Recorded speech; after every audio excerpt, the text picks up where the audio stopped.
नमस्कार. स्वागत आहे तुमचं आपल्या चॅनलवर. चला तर आज करूया आधी 2 साहित्यात होणारा हा पदार्थ म्हणजे गुडदाणी. तर गुडदाणी कशी करायची ते आज बघूया. आता इथे गुडदाणी करण्यासाठी मी एक कढई घेतली आहे. कढईमध्ये 1 वाटी शेंगदाणे टाकले. ते मंद गॅसवर आपल्याला खरपूस भाजून घ्यायचे आणि थंड करून सालं काढून घ्यायची याची. आता इथे शेंगदाणे थंड करून सालं काढून घेतले आणि ज्या वाटीनं शेंगदाणे घेतले त्याच वाटीनं 1 वाटी साखर घ्यायची. गॅसवर कढई ठेवली आहे. त्यामध्ये साखर टाकली आणि त्याच वाटीनं अर्धी वाटी किंवा साखर बुडेल एवढं पाणी टाकून घ्यायचं आणि याला व्यवस्थित मिक्स करून घ्यायचं.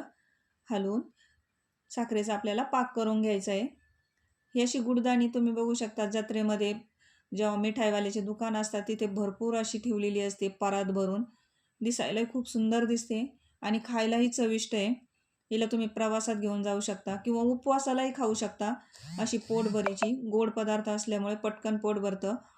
तर अशी गुडदाणी तुम्ही पण करा आणि तोपर्यंत आपला जोपर्यंत पाक होतोय तोपर्यंत एका प्लेटला आपण असं थोडंसं तूप लावून घेऊ, म्हणजे याच्यामध्ये आपल्याला गुडदाणी करता येईल. आता इकडे आपल्या पाण्याला उकळी आली आहे साखरेच्या. आता याला आणखी 2-3 मिनिट उकळी आल्यापासून आणि पूर्ण साखर विरघळल्यापासून आपल्याला उकळू द्यायचं आहे. याच पद्धतीने याला व्यवस्थित 2-3 मिनिट उकळू द्यायचं. थोडासा आपल्याला घट्ट पाक करून घ्यायचा आहे. आपला 1 तारी पाक झाला की मग याच्यामध्ये शेंगदाणे टाकायचे. त्यासाठी याला उकळी आल्यापासून 2-3 मिनिट उकळू द्या. आपण कमी पाणी टाकलेलं आहे पाक करताना म्हणून पटकन होतो हा पाक तयार. आता इथे आपला 1 तारी पाक तयार झालेला आहे. 1 तारी पाक झाल्यावरच याच्यात शेंगदाणे टाकायचे आहेत, नाहीतर लूज होऊ शकतात शेंगदाणे अगोदर जर टाकले तर, आणि आपली कडक होणार नाही गुडदाणी. त्यामुळे पाक एकदम व्यवस्थित 1 तारी होऊ द्यायचा. आता याच्यामध्ये शेंगदाणे टाकायचे आणि याला एकसारखं हलवून घ्यायचं. आणखी 1 मिनिट याला हलवून घ्यायचं. याच्यापेक्षा आणखी 2 तारी पाक आपला व्हायला पाहिजे. 2 तारी किंवा त्याहीपेक्षा थोडासा पुढे. पण खूप जास्त साखर बनायला नको, नाहीतर ही गुडदाणी आपली सेपरेट होईल. एक शेंगदाणा वेगळा होईल, पूर्ण अशी एकसंध होणार नाही.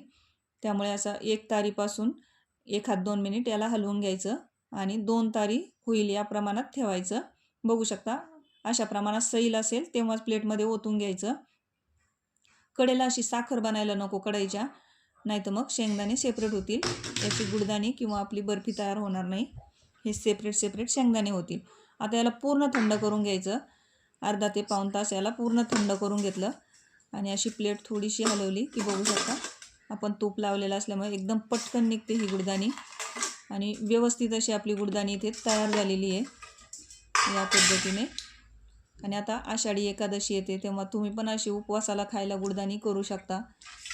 झटपट पोट भरतं अशा गोड पदार्थांनी आणि घरी केलेली म्हटल्यावर पौष्टिक अशी गुडदाणी. तुम्ही याच्यासाठी गूळ पण वापरू शकता आणि गुळाची गुडदाणी पण बनवू शकता, पण शक्यतो विकायला अशी बाहेर मिळते.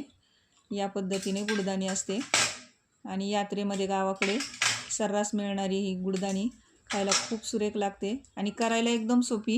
अगदी 5 ते 7 मिनिटात होणारी रेसिपी आहे ही.